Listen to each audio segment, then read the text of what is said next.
So for this stretch, you're going to use an elevated surface like a bed or possibly a couch or a bench.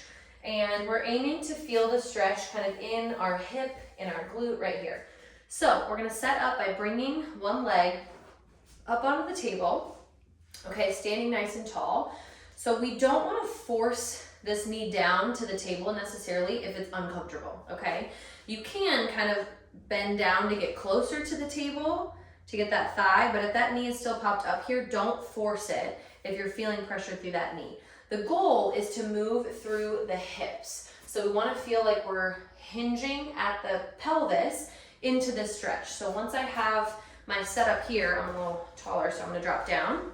So once I'm here, I'm nice and tall. I don't want to just round through my back and stretch here because I'm not really getting that stretch through here. I want to get tall through my pelvis and hinge forward until I feel that stretch in that hip. So I can bring my hands here, here, and then while I hold that stretch, I'm just going to breathe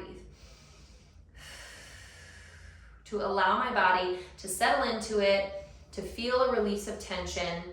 Once you're here, if you want to add a little bit of a twist towards that side, sometimes that can increase the stretch, or a twist the other way, just kind of changes the angle of the stretch a little bit. Again, ultimately finding a position that is a good stretch, but that's not painful or super uncomfortable, because that's going to make it hard to allow your body to sink into it and relax. And then your knee typically is trying to make up for whatever your hip doesn't have. So we're not forcing the knee down, we're not forcing this down. We want to stay nice and lifted and stacked, drop down, and then just hinge as far as that allows you to go, even if that knee is not completely touching.